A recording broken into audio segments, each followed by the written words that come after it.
Hey guys, Jamie back. Just thought I'd swing in for a minute and answer some questions that have been showing up on my YouTube channel. I apologize for the crappy lighting and crappy video quality. I'm just recording this with the built-in eyesight on my iMac, so it's not the greatest video quality.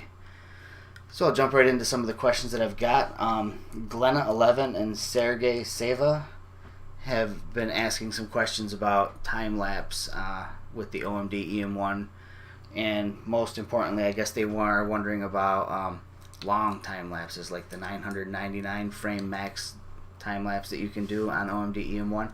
How would you do that with a battery that's only rated for 350 shots?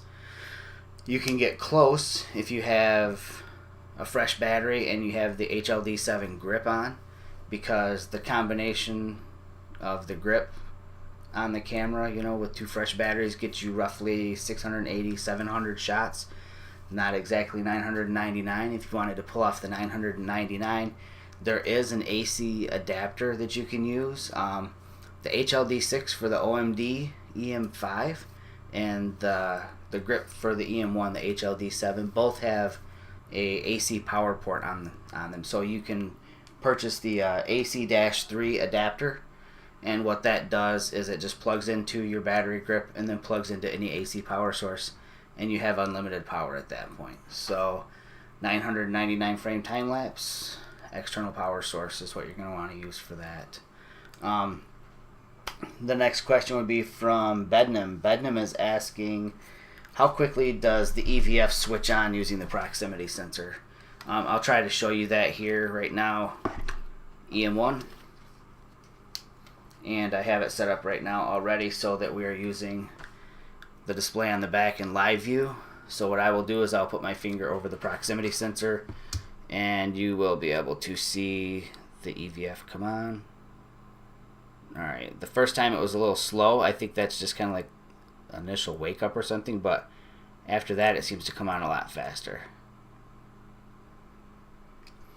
So I don't have a stopwatch way of checking that. You'll have to just judge from what you saw in the video. I'm going to say it's definitely under a second, a half a second, somewhere around there. I know it hasn't been any kind of a hindrance for me, the rate at which it comes on. But, I'm not some crazy fast action sports shooter, so I don't know. I mean, obviously it's not going to be the same as looking through an OVF, but I think it's pretty darn quick. So I hope that helps out, doing it the way that I did it so that you could see how fast it comes on. Tom Lotz asked about RAW support for the EM1, when it's going to be available in Lightroom. It's available right now. It's been available for a little while now, actually.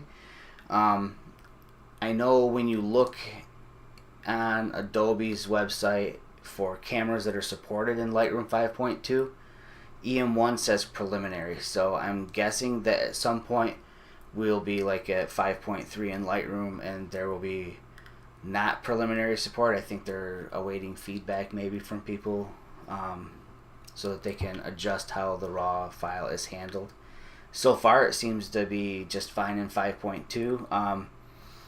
With any new camera and new RAW file that comes along with it, your presets that you might use and things like that will have to take a little tweaking to make them work. So I've been kind of playing around with that, but so far no problem at all. And I'm sorry I didn't write down the next question writer's name, but they were asking about, this is another time-lapse question by the way, they wanted to know if the RAW file is still retained on the EM1 when you do a time-lapse, because when you do a time-lapse on the EM1, whether you're shooting in RAW or JPEG, it doesn't matter.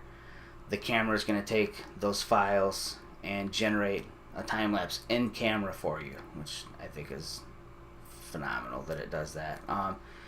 And a lot of people actually have asked me outside of YouTube, what happens to the RAW files? Where do they go? Are they still there? They're still there. So you still have access to all those RAW files too.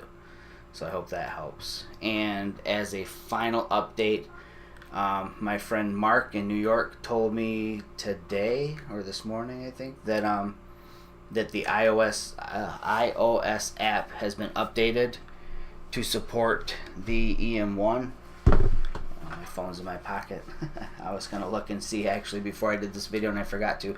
Because in the previous video where I was talking about Wi-Fi control, at that time only the Android operating system was current enough to allow full control of the EM1. And I know I mentioned it in the video that iOS was not up to date at this point. And I can see that Olympus Image Share was updated recently. Right there. So, rock and roll. It all works. It's all good. If you guys want a video done on the new 12 to 40, I got that over the weekend before my Kelby photo walk.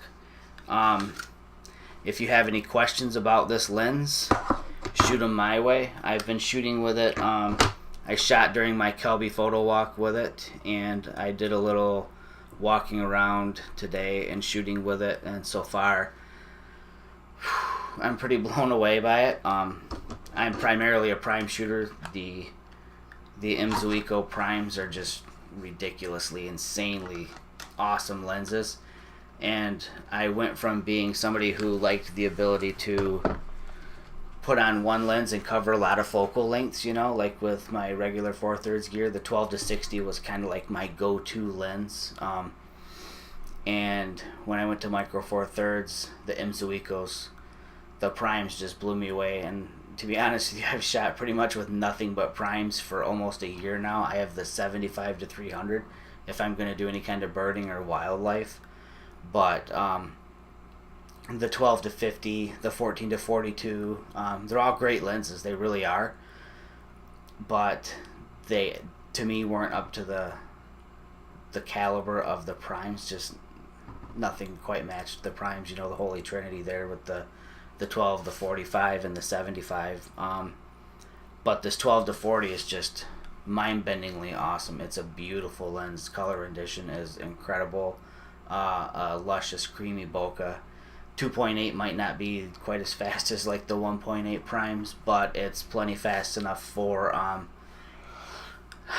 did some shooting the evening of my Kelby walk, and 2.8 is bright enough to work really well in those conditions. I could keep gushing, you know. Obviously I'm an Olympus fanboy, but again, any questions, or if you guys want a review of that lens, I'd be glad to go over anything you want with it. I'm sure you all know. I'll just show you guys. You know, it does have the manual focus clutch on it, so you can jump into manual focus mode with it. It's such a cool lens. Anyways, I'll stop talking about it unless you guys specifically ask for a video about it. So stay tuned. This week I plan on shooting some actual real videos, get back into the whole mirrorless minute program. Probably going to rename them mirrorless moments because it was a brilliant suggestion by another viewer that I stop worrying about the fact that it's not a minute long, and I'll just occupy some moments of your time. Until the next video, you guys, take care. Bye.